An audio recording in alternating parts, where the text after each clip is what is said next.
ಶ್ರೀ ಗುರು ಬಸವಲಿಂಗಾಯ ನಮಃ.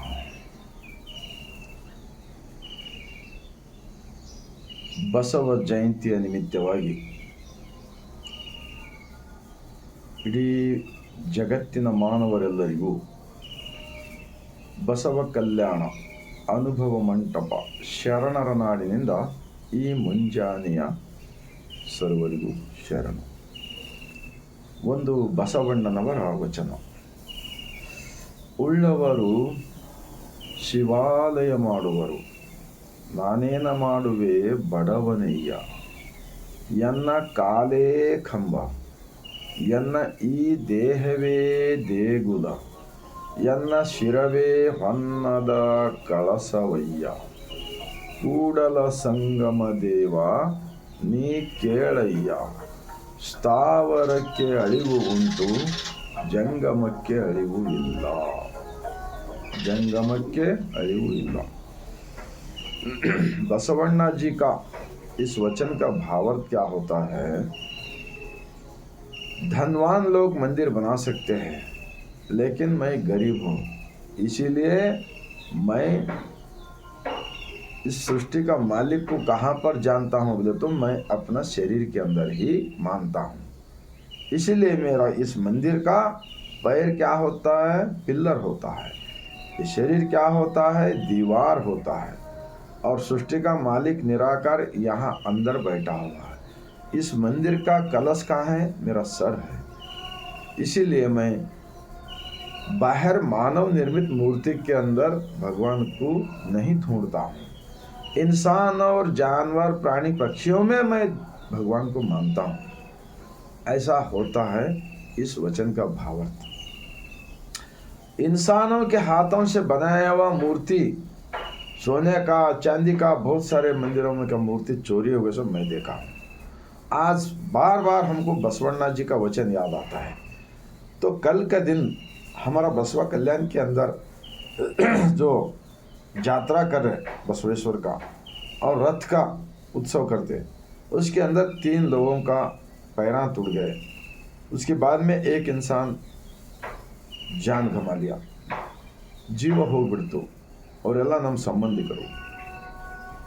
ಅದಕ್ಕೆ ನಾನು ವಿನಂತಿ ಮಾಡಿಕೊಳ್ತಾ ಇದ್ದೇನೆ, ಈ ಬಸವ ಕಲ್ಯಾಣದಲ್ಲಿ ಮಾಡ್ತಕ್ಕಂತಹ ಒಂದು ಪವಿತ್ರವಾದ ಸ್ಥಳ, ಜಗತ್ತಿನ ಮೊದಲನೇ ಅನುಭವ ಮಂಟಪದ ಸ್ಥಳ ಇದು. ಇಲ್ಲಿ ಬಸವಣ್ಣನವರ ತತ್ವವನ್ನು ಮಾತ್ರ ಪ್ರಚಾರವಾಗಬೇಕಾಗಿತ್ತು.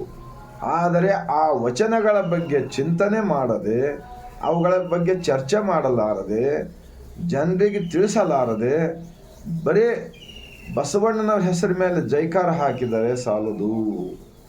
ನೀವು ರಥವನ್ನು ಮುಟ್ಟಿದರೆ ಮಾತ್ರ ನಿಮಗೆ ಪುಣ್ಯ ಸಿಗ್ತಂತ ಅವರು ಹೇಳಿಲ್ಲ. ಆ ರಥದ ಕೆಳಗಾಗ ಪುಣ್ಯ ಸಿಗ್ತದಪ್ಪ ಅಂತಂದರೆ ಇಷ್ಟೆಲ್ಲ ಜೀವಗಳು ಯಾಕೆ ಹೋದಪ್ಪ, ಇಷ್ಟೆಲ್ಲ ಹಾನಿಗಳು ಯಾಕೆ ಆಗ್ತಾಯಿವೆ? ಇದು ಬಸವ ಕಲ್ಯಾಣ ಒಂದೇ ಅಲ್ಲ, ಬಹಳಷ್ಟು ಚನ್ನ ಬಸವೇಶ್ವರ ಹೆಸರ ಮೇಲೆ ಜಾತ್ರೆ ಮಾಡ್ತಾರೆ. ಈ ಕಡೆ ಬೇರೆ ಬೇರೆ ಹೆಸರ ಮೇಲೆ ಜಾತ್ರೆ ಮಾಡ್ತಾ ಇದ್ರಲ್ಲ, ನೀವು ಮಾಡಿ ಬೇಡ ಅಂತಲ್ಲ.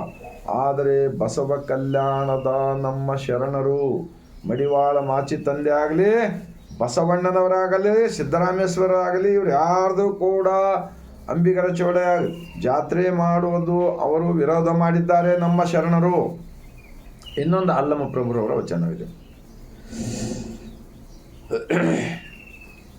ಕಲ್ಲ ಮನೆಯ ಮಾಡಿ ಕಲ್ಲ ದೇವರುಗಳ ಮಾಡಿ, ಆ ಕಲ್ಲ ದೇವರುಗಳ ಮೇಲೆ ಆ ಕಲ್ಲಿನ ಮನೆ ಕೆಡೆದರೆ ಆ ದೇವರು ಎತ್ತ ಹೋದನು. ಲಿಂಗ ಪ್ರತಿಷ್ಠೆ ಮಾಡುವವನಿಗೆ ನಾಯಕ ನರಕ ತಪ್ಪದು ಗುಹೇಶ್ವರ ಅಂತ ಹೇಳಿಲ್ವಾ? ಕಲ್ಲಿಂದೇ ಒಂದು ಗುಡಿ ಕಟ್ಟಿ, ಕಲ್ಲಿಂದೇ ಒಂದು ಮೂರ್ತಿ. ಈ ಬಂಗಾರ ಬೆಳ್ಳಿ ಎಲ್ಲ ಕಲ್ಲಿನಾಗಿಂದೇ ಬರ್ತದಪ್ಪ.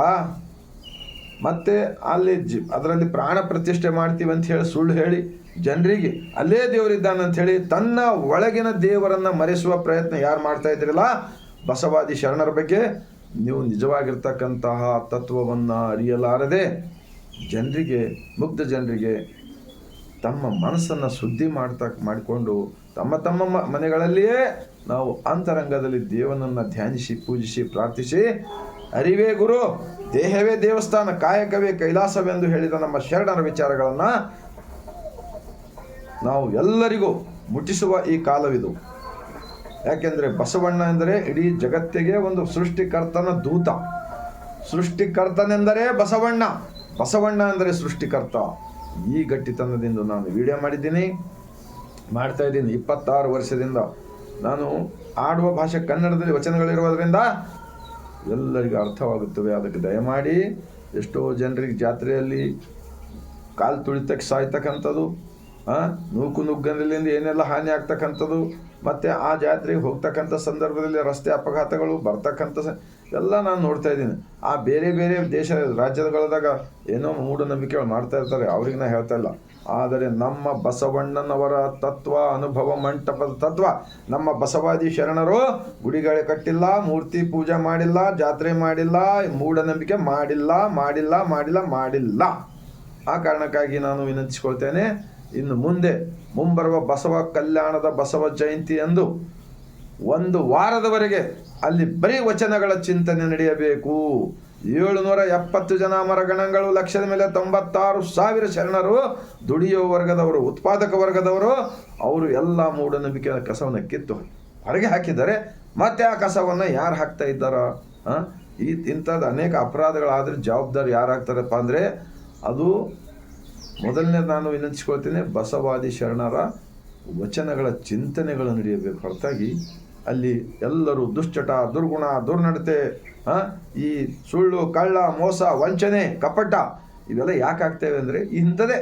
ಬರೀ ಗುಡಿ ಕಟ್ಟೋದು, ಮೂರ್ತಿಗಳಲ್ಲಿ ಪ್ರಾಣ ಪ್ರತಿಷ್ಠೆ ಮಾಡ್ತೀನಿ ಅಂತ ಸುಳ್ಳು ಹೇಳೋದು, ಜಾತ್ರೆ ಮಾಡೋದು, ಆ ಗ್ರಾಮದ ಪಾಪ ಒಕ್ಕಲಿಗರಿಂದ ರೈತರಿಂದ ದುಡ್ಡು ವಸೂಲಿ ಮಾಡೋದು, ಇದನ್ನೇ ನೋಡ್ತಾ ಇದ್ದೀವಿ. ನಮ್ಮ ಊರು ಬೇಲೂರು ಗ್ರಾಮವಿದೆ. ಸಿದ್ದರಾಮೇಶ್ವರರು ಹೇಳ್ತಾರೆ, ಬಸವಣ್ಣನೇ ತಂದೆ, ಬಸವಣ್ಣನೇ ತಾಯಿ, ಬಸವಣ್ಣನ ಮೂರ್ತಿ ಧ್ಯಾನಕ್ಕೆ ಮೂಲ, ಬಸವಣ್ಣನವರ ಕೀರ್ತಿ ಜ್ಞಾನಕ್ಕೆ ಮೂಲ. ಎಷ್ಟೊಂದು ವಚನ ಹೇಳಿದ್ರು. ಅಲ್ಲಿ ಕೂಡ ಜಾತ್ರೆ ಮಾಡಿ ಬರೇ ಮೈಕ್ ಹಚ್ಚಿ ಊರು ತುಂಬ ಇದು ಮಾಡೋದು, ಇದು ತಪ್ಪಿದೆ ಅಂಥೇಳಿ ನಾನು ವಚನಗಳ ಆಧಾರ ಮೇಲೆ ಹೇಳ್ತಾ ಇದ್ದೀನಿ. ಆ ಎಲ್ಲ ಮಠಾಧೀಶರಲ್ಲಿ ವಿನಂತಿಸ್ಕೊಳ್ತೇನೆ, ಬಸವಣ್ಣನವರನ್ನು ಧರ್ಮಗುರು ಅಂತ ಒಪ್ಪಿಕೊಂಡು ಅಲ್ಲಿ ಪ್ರತಿಯೊಂದು ಜಾತ್ರೆ ಮಾಡೋದ್ರ ಬದಲಾಗಿ ಅಲ್ಲಿ ದಿನನಿತ್ಯ ವಚನಗಳ ಚಿಂತನೆ ನಡೆಯಬೇಕು. ನನಗೆ ಕೂಡ 26 ವರ್ಷ ಹಿಂದೆ ಏನೂ ಗೊತ್ತಿದ್ದಿಲ್ಲ. ನಾವು ಕೂಡ ಮೂಢನಂಬಿಕೆ ಮಾಡಿ ಎಲ್ಲ ದುಡ್ಡು ಹಾಳು ಮಾಡಿಕೊಂಡು ಬಹಳಷ್ಟು ಕಷ್ಟಪಟ್ಟಿದ್ದೀವಿ. 26 ವರ್ಷದ ನಂತರ ನಾನು ಅಂತರಂಗದಲ್ಲಿಯೇ ದೇವರನ್ನು ಕಾಣುತ್ತಿದ್ದೇನೆ. ನನ್ನಿಂದ ಏನೇ ತಪ್ಪಾದರೆ ನಾನು ಶರಣರ ಸಂಘದಲ್ಲಿ ಭಾಗಿಯಾಗ್ತೇನೆ. ಹೊರತಾಗಿ ಈ ಗುಡಿ, ಜಾತ್ರೆ, ಈ ರಥ ಇವು ಯಾವಕ್ಕೂ ಕೂಡ ನಾನು ಶರಣರು ಹೋಗ್ಲಿಕ್ಕೆ ಹೇಳಿಲ್ಲ, ನಾನು ಹೋಗುವುದಿಲ್ಲ. ನೀವು ಕೂಡ ಅರ್ಥ ಮಾಡಿಕೊಳ್ಳಬೇಕಂಥೇಳಿ ಈ ವಿಡಿಯೋ ಮಾಡಿದ್ದೇನೆ. ಎಷ್ಟೋ ಜನರ ಪ್ರಾಣ ಹೋದಪ್ಪ, ಅವ್ರ ಜವಾಬ್ದಾರಿ ಯಾರು? ಅವ್ರ ಕುಟುಂಬಕ್ಕೆ ಎಷ್ಟು ಹಾನಿ ಆಯ್ತು ಈಗ? ಅದಕ್ಕೆ ವಚನಗಳು ಏನು ಹೇಳುತ್ತವೆ ಅಂದರೆ ಇವೆಲ್ಲ ಮಾಡಲಿಕ್ಕೆ ಹೇಳಿಲ್ಲ. ಬೇಕಾದರೆ ಬಸವ ಕಲ್ಯಾಣದಲ್ಲಿ ಲಕ್ಷಗಟ್ಟಲೆ ಜನರನ್ನು ಕರೆಸಿ ಚರ್ಚೆ ಮಾಡೋಣ, ಬನ್ನಿ ನೋಡೋಣ. ನಿಮ್ಮ ಅಂಗಳವೇ ವಾರಣಾಸಿ ಅಂತ ಹೇಳಿದ್ದಾರೆ. ಯಾರು ಹಣೆಯ ಮೇಲೆ ಯುವತಿ, ಕೊರಳಲ್ಲಿ ರುದ್ರಾಕ್ಷಿ, ಇಷ್ಟಲಿಂಗವನ್ನು ಧರಿಸಿ ಬಸವಣ್ಣನ ಮತ್ತೆ 2 ಪತ್ನಿ ಅಂತ ತೋರಿಸ್ತೀರಿ. 2 ಪತ್ನಿ ಹೆಂಗಿರ್ತಾರಪ್ಪ? ದೇವನೊಬ್ಬ ನಾಮ ಹಲವು, ಪರಮ ಪತಿವ್ರತೆಗೆ ಗಂಡನೊಬ್ಬ, ಮತ್ತೊಂದಕ್ಕೆ ಎರಗಿದರೆ ಕಿವಿ ಮೂಗ ಕೊಯ್ಯುವನು, ಹಲವು ದೈವಗಳ ಎಂಜದ ತಿಂಬುವವರಿಗೆ ನಾನೆಂತು ನಂಬುವೆನಯ್ಯ ಕೂಡಲ ಸಂಗಮ ದೇವ. ಏನಕ್ಕೆ ತೋರಿಸ್ಕೊಡ್ತಿದ್ದ ವಚನ? HIV ರೋಗ ಬರ್ತಂತ ಹೇಳ್ತಾರೆ.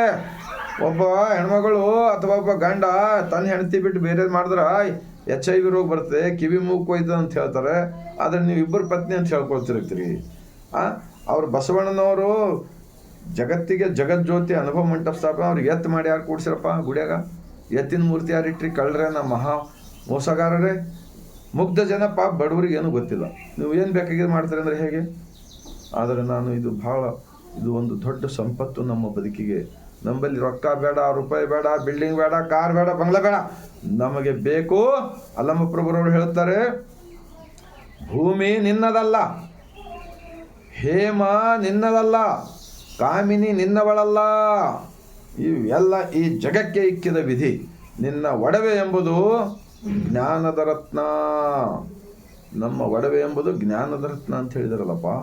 ಇಂತಪ್ಪ ದಿವ್ಯ ರತ್ನವ ಕೆಡಗುಡದೆ ನೀನು ಅಲಂಕರಿಸಿದೆ. ಆದರೆ ನಮ್ಮ ಈ ಗುಹೇಶ್ವರ ಲಿಂಗದಲ್ಲಿ, ಗುಹೇಶ್ವರ ಅಂದರೆ ಹೊರಗಿನ ದೇವಾಲಯ, ಈ ಹೊರಗಿನ ದೇವಾಲಯದಿಂದ ಈ ದೇವಾಲಯದೊಳಗಿರ್ತಕ್ಕಂಥ ಗುಹೇಶ್ವರ ಲಿಂಗದಲ್ಲಿ ನಿನಗಿಂತ ಬಿಟ್ಟು ಶ್ರೀಮಂತರಿಲ್ಲ ಕಾಣ ಇಲ್ಲ ಮನೆ ಅಂತ ಹೇಳಿ ತಿಳಿಯೋದಿಲ್ಲ. ಎಷ್ಟು ಮಠಗಳವಪ್ಪ ಈ ಬಸವ ನಮ್ಮ ಕರ್ನಾಟಕ ರಾಜ್ಯದಲ್ಲಿ. ಸನ್ಮಾನ್ಯ ಶ್ರೀ ಸಿದ್ದರಾಮಯ್ಯರವರು ಸಾಂಸ್ಕೃತಿಕ ನಾಯಕ ಅಂತ ಘೋಷಣೆ ಮಾಡ್ತಾ ಇದ್ದಿಲ್ಲ ಅಂದರೆ ನಾವೆಲ್ಲರೂ ಮರ್ಗಮ್ಮ ದುರ್ಗಮ್ಮ ಪೋಚಮ್ಮ ಮೂಢನಂಬಿಕೆಗಳ ಬಗ್ಗೆ ಬೆನ್ನತ್ತೀವಿ. ಸಾಂಸ್ಕೃತಿಕ ನಾಯಕ ಅಂತ ಘೋಷಣೆ ಮಾಡಿದ್ರು. ಎಲ್ಲ ಸರ್ಕಾರಿ ಕಚೇರಿಗಳಲ್ಲಿ ಬಸವಣ್ಣನವರು ಭಾವಚಿತ್ರ ಹಾಕ್ರಪ್ಪ ಅಂದರು. ಯಾಕಂದರೆ ಇಂಥ ವಚನಗಳು ತಲೆಗೆ ಹೋಗ್ಲಪ್ಪ ಅಂತ.